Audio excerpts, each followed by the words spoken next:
Hello दोस्तों, आपका स्वागत है कॉमर्स वैली पे। आज हम बात करने वाले हैं बुक कीपिंग और अकाउंटिंग के बारे में। अगर आप क्लास 11 के स्टूडेंट हैं या फिर आप अकाउंट्स में इंटरेस्ट रखते हैं तो आज का वीडियो आपके लिए बहुत इंपॉर्टेंट होने जा रहा है। जैसे कि आपको पता है कि अकाउंटिंग को द लैंग्वेज ऑफ बिजनेस भी कहा जाता है। ये तो थियोरेटिकली हमने पढ़ा है कि accounting is the language of business, पर चलिए थोड़ा प्रैक्टिकली इसको समझते हैं। आप सब लोगों ने शायद शार्क टैंक इंडिया के एपिसोड्स तो देखे ही होंगे। अगर आपने आज तक एक भी एपिसोड्स नहीं देखे हैं तो प्लीज जाकर थोड़ा देखिए, क्योंकि वहां से आपको अकाउंटिंग के इंपॉर्टेंस के बारे में आपको पता चलेगा।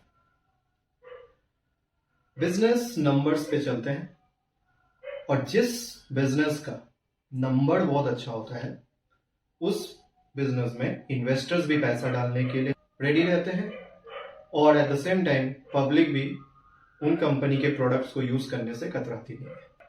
आपने अक्सर देखा होगा कुछ ऐसे कंपनीज जो रिसेंटली लॉसेस में गए हैं, तो धीरे धीरे क्या हो रहा है, उसके ऊपर इन्वेस्टर्स के भी कॉन्फिडेंस हिल रहे हैं और पब्लिक के भी तो हिल ही रहे हैं।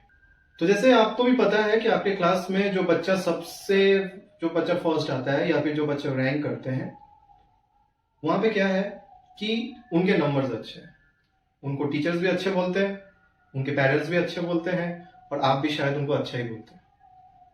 पर जो स्टूडेंट्स क्लास में कम नंबर लाते हैं, जिनकी मार्कशीट पे नंबर्स कम होती हैं, अक्सर उन स्टूडेंट्स को ना टीचर पसंद करते हैं और घर से तो ताने मिलते ही हैं। तो चलते हैं शार्क टैंक की ओर। आपने देखा होगा वहां पे कुछ फाउंडर्स आते हैं और वो सामने बैठे इन्वेस्टर्स को बताते हैं कि इस साल हमने इतना का रेवेन्यू किया, इस साल हमने इतना का ग्रॉस प्रॉफिट किया, इस साल का हमारा earning before interest and tax इतने का था, इस साल हम लॉस में हैं या प्रॉफिट में हैं, इस साल की टोटल सैलरीज हमने इतनी दी, और भी बहुत सारे इंफॉर्मेशन वो शेयर करते हैं। तो इससे तो एक बात समझ में आता है कि बिजनेसेस में नंबर्स का बहुत बड़ा रोल है। जिन लोगों ने हिसाब किताब ठीक तरीके से लिखा है उसका बिजनेस सक्सेसफुल चलता है। क्यों? ये भी तो जानना पड़ेगा कि हिसाब रखने से बिजनेस अच्छा क्यों चलेगा। क्योंकि हिसाब रखने से इन्वेस्टर्स को भी पता रहेगा और मालिक को भी पता रहेगा कि कितने रुपए हमें और बिजनेस में डालने हैं, या फिर हमने कितना प्रॉफिट किया, हमें यह बिजनेस कंटिन्यू करना चाहिए या फिर हमें इस बिजनेस से आज ही निकल आना चाहिए। इसीलिए अकाउंटिंग के अंदर हम क्या करते हैं, हम यही सारे नंबर्स को रिकॉर्ड करते हैं, उनको क्लासिफाई करते हैं और उनको समराइज करके उसमें से कुछ डेटास प्रिपेयर करते हैं। जो डेटास हो सकते हैं कंपनी के फाइनेंशियल पोजीशंस को बताते हो, जो डेटास हो सकते हैं कंपनी के इनकम स्टेटमेंट्स को बताते हो। इसीलिए हम फाइनल अकाउंट्स के जब चैप्टर में आएंगे, या फिर आपने अगर किसी भी कंपनी के अगर आपको फंडामेंटल्स चेक करना है तो हमें उसके इनकम स्टेटमेंट्स के साथ साथ उसके बैलेंस शीट्स को भी चेक करना है। सो बुक कीपिंग और अकाउंटिंग शुरू करने के पहले हमें अकाउंट्स में यूज होने वाले दो इंपॉर्टेंट टर्म्स के बारे में जानना है। पहला है इवेंट्स, दूसरा है ट्रांजैक्शंस। क्या होते हैं इवेंट्स और ट्रांजैक्शन? बहुत इजी से कॉन्सेप्ट्स। कंपनी में हर दिन कुछ ना कुछ एक्टिविटीज तो होती रहती है, जैसे बोर्ड ऑफ डायरेक्टर्स का मीटिंग्स हो रहा हो, कंपनी के बोर्ड्स होते हैं, मैनेजमेंट टीम होती है जो कंपनी बिजनेस को और कैसे बड़ा किया जाए, बिजनेस में और क्या क्या डिसीजंस लेने हैं, उसका एक मीटिंग होता है। सेकंड, कंपनी में परचेजेस हो रहे हैं। परचेज मतलब कुछ खरीदना। कंपनी क्या खरीद रहा है? कंपनी हो तो एक नया ऑफिस खरीद लिया, कंपनी ने एक नई गाड़ी खरीदी, कंपनी ने स्टॉक खरीदा। अब स्टॉक क्यों इंपॉर्टेंट है? क्योंकि हर कंपनी का हर बिजनेस का कुछ ना कुछ नेचर ऑफ बिजनेस होता है। पकड़ लेते हैं कि हम जिस कंपनी की बात कर रहे हैं या फिर हम जिस बिजनेस की बात कर रहे हैं उसकी चॉकलेट्स बेचने की उसकी बिजनेस है, चॉकलेट्स बेचती है। तो अगर एक कंपनी चॉकलेट बेचती है तो उसको चॉकलेट्स पहले तो परचेज करना पड़ेगा। अगर वो मैन्युफैक्चर खुद करता है तो उसको रॉ मटेरियल्स की जरूरत है, रॉ मटेरियल्स वो परचेज करेगा। और या फिर वो मैन्युफैक्चर नहीं करता, वो सीधे वेंडर से लेकर आता है और अल्टीमेटली कस्टमर को बेचता है, तो उसके लिए वो स्टॉक उसको परचेज करना पड़ेगा। तो कुछ भी हो उसको परचेज तो करना पड़ता है। अब परचेस तो कर लिया, अब उसको बेचना तो पड़ेगा। किसी भी बिजनेस में बेचना, selling is important, because selling से ही कंपनी में रेवेन्यूज आते हैं और उस रेवेन्यू से ही कंपनी अपने सारे खर्चों को माइनस करके फाइनली प्रॉफिट्स या लॉस बुक करती है। चौथी एक्टिविटी पकड़ लेते हैं, ट्रेनिंग हो रहा है। कंपनी में ट्रेनिंग हो रहा है, किनका? हो सकता है कुछ नए एम्प्लॉयज का या फिर पुराने एम्प्लॉयज का। पुराने एम्प्लॉयज की ट्रेनिंग की क्यों जरूरत है? क्योंकि हो सकता है उसमें से कुछ ऐसे एम्प्लॉयज होंगे जिनकी काम उतनी एफिशिएंट नहीं है, तो उनको एफिशिएंट बनाने की ट्रेनिंग है। या फिर ऐसा भी हो सकता है कि कुछ नए टेक्नोलॉजीज आए होंगे, कुछ नए मशीन इंस्टॉल हुए होंगे, उस मशीन के ऊपर एम्प्लॉयज को ट्रेन किया जाए। पांचवा एक्टिविटी, कुछ स्पोर्ट्स एक्टिविटीज, कुछ स्पोर्ट्स कंपटीशन, कुछ टूर्नामेंट्स कंपनी ने ऑर्गेनाइज किए हैं अपने एम्प्लॉयज के लिए, जिसमें पकड़ लेते हैं क्रिकेट मैच कंपनी ने ऑर्गेनाइज किया है। नेक्स्ट एक्टिविटीज जो है वो एडवर्टीजमेंट एक्टिविटीज है। कंपनीज को या किसी भी इंडिविजुअल्स को जो बिजनेस करते हैं उनको अपने प्रोडक्ट्स को कस्टमर्स को बताना पड़ता है कि वो क्या प्रोडक्ट्स उनके पास है और वो प्रोडक्ट्स उन कस्टमर्स के लिए कितना यूजफुल हो सकता है, वो प्रोडक्ट उनके लाइफ में वैल्यू ऐड कर सकता है। तो उस प्रोडक्ट्स के बारे में, उस सर्विस के बारे में कस्टमर्स को बताने के लिए कंपनीज बहुत सारे एडवर्टीजमेंट एक्टिविटीज करती है। इसके बाद पकड़ लेते हैं जो एम्प्लॉयज पूरे महीने काम कर रहे हैं उनको कंपनी ने सैलरी दिया, ठीक है। फिर हो सकता है कंपनी में रिपेयर का वर्क चल रहा है, वो मशीन का रिपेयरिंग हो सकता है, कंप्यूटर्स का रिपेयरिंग हो सकता है, इंटरनेट केबल्स का, इंटरनेट में कुछ प्रॉब्लम हो रहा है या मॉडेम खराब हो चुका है या फिर राउटर खराब हुआ है, उसकी रिपेयरिंग की काम चल रही है। और एट द सेम टाइम ऐसा भी हो सकता है कि बिल्डिंग का ही रिपेयरिंग का काम चल रहा है। नेक्स्ट एक्टिविटी हो सकता है कंपनी कुछ लोन लेने की बातें कर रही है। कंपनी को हो सकता है 5 लाख या 10 लाख रुपए की जरूरत है, वो कुछ नए स्टॉक्स परचेस करना चाहता है या फिर कुछ नए जगह पे अपने सेंटर्स या ब्रांचेस ओपन करना चाहता है, उसके लिए कंपनी को लोन्स की जरूरत है। सो नेक्स्ट एक्टिविटी वैकेंसी पकड़ लेते हैं। बोर्ड ऑफ डायरेक्टर्स का जो मीटिंग हुआ था उसमें बोर्ड ऑफ डायरेक्टर्स ने डिसाइड किया कि वो 10 नए एम्प्लॉयज को हायर करेंगे।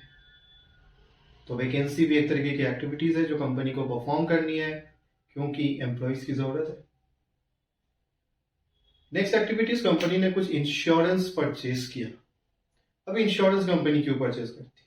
बहुत सारे कारणों के लिए, क्योंकि इंश्योरेंस एक तरह का प्रोटेक्शन होता है कंपनी के एसेट्स के लिए, ठीक है, जिसको लेकर हम हमारे फर्दर डिस्कशंस में इंश्योरेंस के बारे में डिटेल्स में बात करेंगे। लास्ट एक्टिविटीज पकड़ लेते हैं। कंपनी कुछ इन्वेस्टमेंट प्लान कर रही है। इन्वेस्टमेंट जैसे कंपनी नए प्रोजेक्ट्स ओपन करना चाहती है या फिर किसी दूसरे कंपनी के साथ मर्ज होना चाहती है, उसके लिए उसने कुछ इन्वेस्टमेंट्स किए हो। मेरा क्वेश्चन आप सब लोगों से यही है कि आप मुझको ये बताओ कि ये जितने भी एक्टिविटीज की हमने बात की, क्या ये सारे एक्टिविटीज में पैसे का इनफ्लो या आउटफ्लो है? शायद नहीं। कुछ एक्टिविटीज ऐसी मैंने बताई जिसमें पैसे का इनफ्लो या आउटफ्लो हुआ है और कुछ ऐसी एक्टिविटीज भी हमने बताई जिसमें पैसे का कोई भी इनफ्लो और आउटफ्लो नहीं हुआ है। तो आप एक चीज समझ लीजिए, ऐसी कोई भी एक्टिविटीज, जिस एक्टिविटीज को हम इवेंट्स भी कह रहे हैं, ऐसी कोई भी इवेंट्स जिसमें पैसे का इनफ्लो है या फिर आउटफ्लो है, वो सारे इवेंट्स ट्रांजैक्शंस हैं। तो हम बुक्स में क्या रिकॉर्ड करेंगे? ट्रांजैक्शंस। इसीलिए हम कहते हैं all transactions are events but all events are not transactions. Okay, चलो आगे बढ़ते हैं।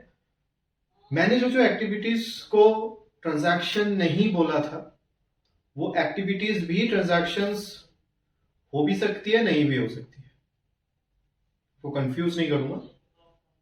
इस ट्रांजैक्शंस को आप थोड़ा देखिए।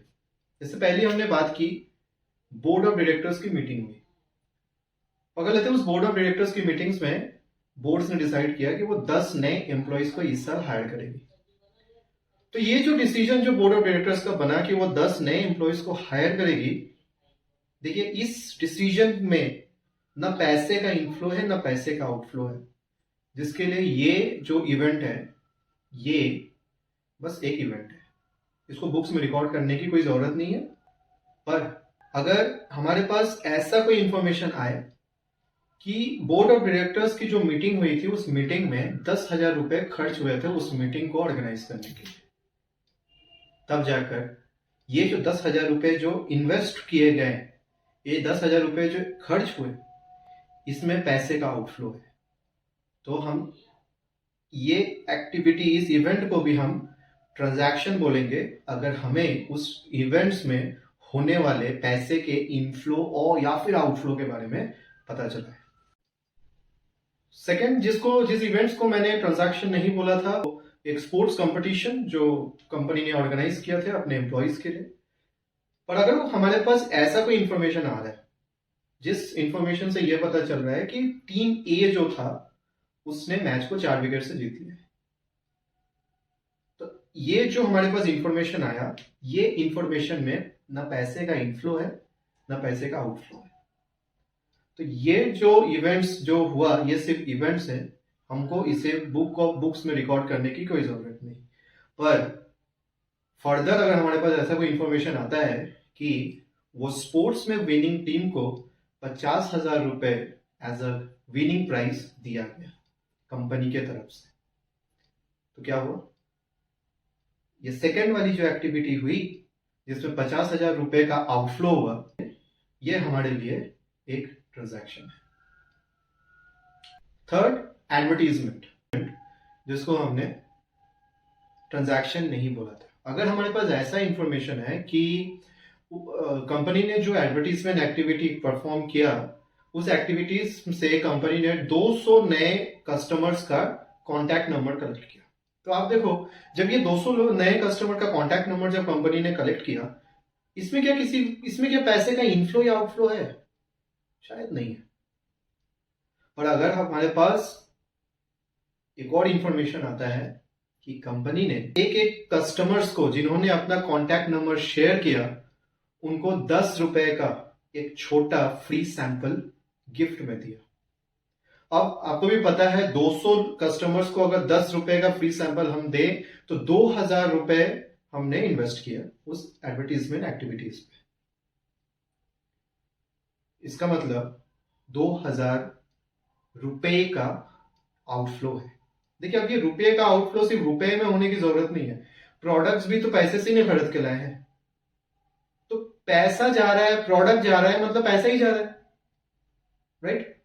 तो ये जो सेकंड एक्टिविटीज जो हुआ एडवर्टीजमेंट में 2,000 रुपए का हमने फ्री गिफ्ट दिया, वो बन गया हमारे लिए ट्रांजैक्शंस। उसके बाद मैंने आपको बताई वैकेंसी के बारे में कि वैकेंसी को हम ट्रांजैक्शंस में नहीं लेंगे। अगर हमारे पास ऐसा कोई इंफॉर्मेशन हो कि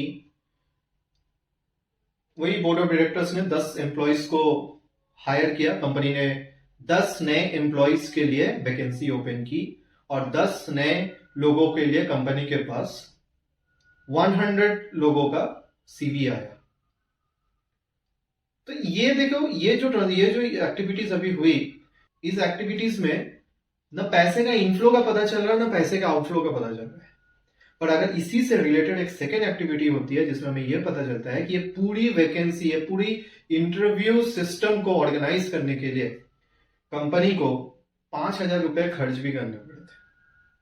तो ये जो 5,000 रुपया कंपनी ने उस एम्प्लॉय को हायर करने के लिए जो खर्च किए, ये तो बन गया ट्रांजैक्शन क्योंकि इसमें पैसे का आउटफ्लो है, राइट? Next activity, training. पकड़ लेते हैं कि कंपनी ने एक ट्रेनिंग ऑर्गेनाइज किया है अपने एम्प्लॉयज के लिए, जिसमें कंपनी अपने एम्प्लॉयज को ट्रेन करना चाहती है न्यू टेक्नोलॉजी के ऊपर। हमारे पास जो ये इंफॉर्मेशन आया कि कंपनी ने एक ट्रेनिंग ऑर्गेनाइज किया है अपने एम्प्लॉयज के लिए जिसमें वो नए टेक्नोलॉजी के बारे में अपने एम्प्लॉयज को ट्रेन करना चाहती है। तो देखिए ये जो इंफॉर्मेशन हमारे पास आया, इसमें ना पैसे का इनफ्लो पता चल रहा है ना पैसे का आउटफ्लो, और ना किसी भी तरीके से पैसा इसमें इन्वॉल्व है, ये भी हमें तो पता नहीं चल रहा है। तो इसको तो हम इवेंट ही कहेंगे। लेकिन आगे चलकर अगर हमारे पास ऐसी कोई इंफॉर्मेशन आती है कि ये जो ट्रेनिंग जो हुआ था ये एक 5 स्टार होटल में हुआ था, उस 5 स्टार होटल में इस ट्रेनिंग को कंडक्ट करने के लिए 20,000 रुपए भी कंपनी को खर्च करने पड़े थे, तो आप देखो यहाँ पे पैसे का आउटफ्लो है। जिसके लिए हमें इस इवेंट को ट्रांजैक्शंस में रिकॉर्ड करना पड़ेगा। इस डिस्कशन से ये क्लियर हुआ कि हम बुक्स में सारे इवेंट्स को रिकॉर्ड नहीं करेंगे, हम इवेंट्स को हम रिकॉर्ड करेंगे जहां पे या तो पैसे का इनफ्लो है, आउटफ्लो है, या फिर वहां पे पैसा किसी ना किसी तरीके से इन्वॉल्व है, तो हम उसको एज अ ट्रांजैक्शन रिकॉर्ड कर रहे हैं। ओके, तो बीच में एक लाइन ड्रॉ करते हैं और यहां से हमको पता चलेगा कि बुक कीपिंग क्या है और अकाउंटिंग क्या है। सबसे पहला जो प्राइमरी वर्क हम जो करते हैं वो है इवेंट्स को आइडेंटिफाई करना, कि ये जो इवेंट्स जो बना है ये ट्रांजैक्शन है या इवेंट ही है, जिसके लिए हमें सेकंड इसकी मनी मेजरमेंट करना पड़ता है कि जो इवेंट जो हुआ it is whether it is backed by money और नॉट। ओके, जब हमने ये क्लियर कर लिया कि हाँ ये जो इवेंट हुआ था इस इवेंट में पैसे का इनफ्लो है, आउटफ्लो, या फिर किसी ना किसी तरीके से पैसा तो इन्वॉल्व है, तो हम इस ट्रांजैक्शन को हम रिकॉर्ड करेंगे। कहां पे हम इन ट्रांजैक्शंस को रिकॉर्ड करते हैं इसके बारे में हम आने वाले कुछ वीडियोस में डिस्कस करेंगे। ट्रांजैक्शंस को रिकॉर्ड करने के बाद जो सबसे इंपॉर्टेंट काम जो होता है, उसके बाद जो काम होता है वो होता है क्लासीफाई करना। क्लासीफाई करना मतलब डिफरेंट अकाउंट्स में इन ट्रांजैक्शंस को क्लासीफाई किया जाता है, जिसके लिए हम लेजर बनाते हैं। अब ये लेजर क्या है ये भी हम हमारे आने वाले कुछ वीडियोस में डिस्कस करेंगे, पर अभी के लिए आप समझ लीजिए कि एक हमने कुछ फॉर्मेट ड्रॉ किया, उस फॉर्मेट के हिसाब से हम इन ट्रांजैक्शंस को रिकॉर्ड किया और उसके बाद उनके सेपरेट अकाउंट में हमने भेज दिया। जैसे पकड़ लेते हैं कि स्कूल की तरफ से एक्सकर्शन ऑर्गेनाइज हुआ है और आपको रिस्पॉन्सिबिलिटी दी गई है कि आप सारे स्टूडेंट से पैसा कलेक्ट करेंगे एक्सकर्शन का। तो जब आपके पास पैसा, पकड़ लेते हैं राहुल ने आपको पैसा दिया या रवि ने आपको पैसा दिया, तो जब ये पैसा आपके पास आया तो आपने क्या लिखा, रवि, पकड़ लेते हैं 1000 रुपए देना था, तो आपने लिखा रवि 1000 रुपए, राहुल 1000 रुपए। ये जो आपने जो लिखा ये रिकॉर्ड किया है, लेकिन जब आप टीचर को ये प्रेजेंट करोगे कि किस किस लोगों ने पैसा दिया, तो आपको एक एक लोगों के नाम पे अलग अलग कॉलम बना के मैम को देना पड़ेगा कि मैम देखिए रवि ने इतना दिया, राहुल ने इतना दिया, संगीता ने इतना दिया। तो इस हिसाब से आप एक एक चीज को आप क्लासिफाई करेंगे अलग अलग कॉलम में, जिसको हम अलग अलग अकाउंट्स बोलते हैं। तो ये जो प्राइमरी एक्टिविटी जो हमने किया, सिर्फ इवेंट्स को आइडेंटिफाई किया, उनको ये चेक किया कि वो सारे इवेंट्स में पैसे का इनफ्लो आउटफ्लो या किसी भी तरीके से पैसा इन्वॉल्व है कि नहीं, हमने ये चेक किया। उसके बाद फिर हमने उस ट्रांजैक्शन को नेम किया और उसको फिर हमने रिकॉर्ड किया और एट द सेम टाइम हमने उसको डिफरेंट अकाउंट में क्लासिफाई कर दिया। अभी तक जो हमने किया, इस 4 एक्टिविटीज को हम बुक कीपिंग कहते हैं। तो जो पहली 4 प्राइमरी एक्टिविटीज जो हम करते हैं वो पहली 4 प्राइमरी एक्टिविटीज को बुक कीपिंग कहते हैं। इन प्राइमरी एक्टिविटीज को परफॉर्म करने के बाद हम कुछ सेकेंडरी एक्टिविटीज भी परफॉर्म करते हैं। जैसे हमने ट्रांजैक्शन को आइडेंटिफाई किया, रिकॉर्ड किया, क्लासिफाई किया, हमारा बुक कीपिंग खत्म। अब हम क्या करेंगे, अब हमने जो ये क्लासिफाई करने के बाद जो हमारे पास जो रिपोर्ट रेडी हुआ, इसको मुझे समराइज करना पड़ेगा। अब हम समराइज किसमें करेंगे, मैंने वीडियो के स्टार्ट में आपको बताया था कि कंपनी के पोजीशंस को जानने के लिए, कंपनी प्रॉफिट्स में है या लॉस में है, ये जानने के लिए हमें उसके इनकम स्टेटमेंट्स और बैलेंस शीट चेक करने पड़ते हैं।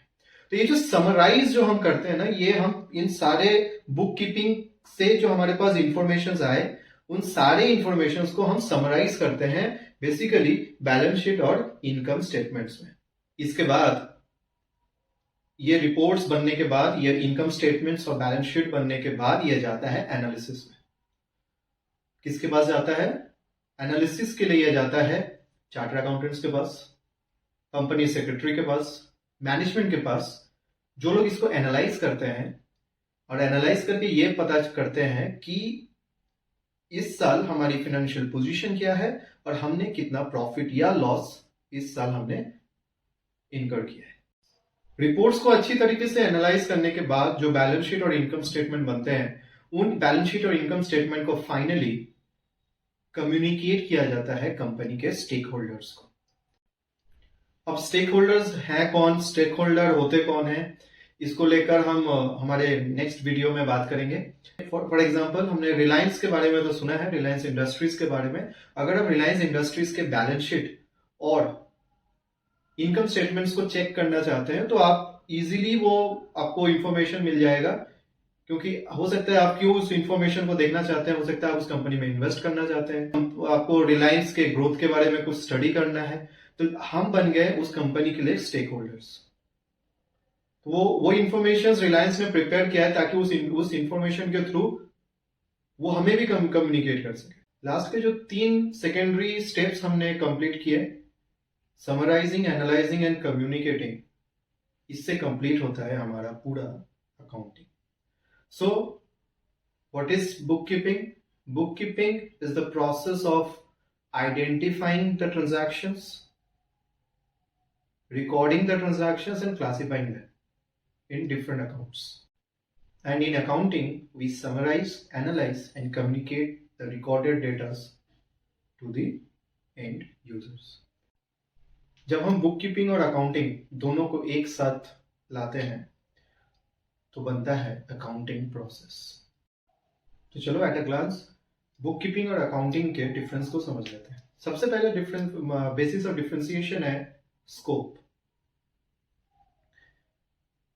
बुक कीपिंग में हम ट्रांजैक्शंस को आइडेंटिफाई करते हैं, उसको मॉनेटरी टर्म्स में मेजर करते हैं, फिर हम उसे रिकॉर्ड करते हैं और क्लासिफाई करते हैं। पर अकाउंटिंग में हम रिकॉर्डेड ट्रांजैक्शंस को समराइज करते हैं, एनालाइज करते हैं और फाइनली कम्युनिकेट करते हैं एंड यूजर को। सेकेंड बेसिस ऑफ डिफरेंशिएशन है स्टेज। सो आप सबको जैसे पता तो चल ही गया, बुक कीपिंग एक प्राइमरी स्टेज है और अकाउंटिंग एक सेकेंडरी स्टेज है। बुक कीपिंग खत्म होता है और अकाउंटिंग स्टार्ट होता है। Third differentiation on the basis of performer. Basically book keeping का जो काम होता है वो जूनियर स्टाफ भी कर लेते हैं, क्योंकि इसमें सेट रूल्स है, इसके हिसाब से आपको ट्रांजैक्शंस को रिकॉर्ड करना है तो हम ट्रांजैक्शंस को रिकॉर्ड कर लेते हैं। तो बेसिकली जो जूनियर स्टाफ होते हैं कंपनीज के या किसी भी ऑर्गेनाइजेशन के, वो बुक कीपिंग परफॉर्म करते हैं, और जो सीनियर स्टाफ्स होते हैं, जो सीनियर एम्प्लॉइज होते हैं, वो कंपनी में अकाउंटिंग को करते हैं। Next basis of differentiation, relation. तो अकाउंटिंग और बुक कीपिंग का क्या रिलेशन है, चलो देख लेते हैं। अकाउंटिंग का जो बेस है वो है बुक कीपिंग। अगर हमने बुक कीपिंग प्रिपेयर ही नहीं किया, अगर हमने जर्नल प्रिपेयर नहीं किया, लेजर प्रिपेयर नहीं किया, या फिर ट्रांजैक्शंस को हमने ठीक ठाक तरीके से रिकॉर्ड नहीं किया, तो ये बहुत ही डिफिकल्ट हो जाएगा सीनियर स्टाफ के लिए अकाउंटिंग को प्रिपेयर करना। इसलिए अकाउंटिंग का जो बेस है वो है bookkeeping. In case of accounting begins where bookkeeping ends. इसका मतलब अकाउंटिंग की शुरुआत तब होती है जब हम बुक कीपिंग को अच्छी तरीके से परफॉर्म कर लेते हैं। So this is the end of part 1। Part 2 में हम डिस्कस करेंगे अकाउंटेंसी के बारे में, क्यों अकाउंट्स को साइंस और आर्ट्स कहते हैं, अकाउंटिंग इंफॉर्मेशन के यूजर्स कौन कौन है, अकाउंटिंग के सब फील्ड्स क्या क्या हैं, और साथ में कौन सा वो सिस्टम है जिस सिस्टम में हम अकाउंटिंग को परफॉर्म करते हैं। तो मिलते हैं अगले वीडियो में। अगर आप चैनल पे नए हैं तो चैनल को आज ही सब्सक्राइब करें और ज़्यादा से ज़्यादा दोस्तों में इस चैनल को शेयर करें।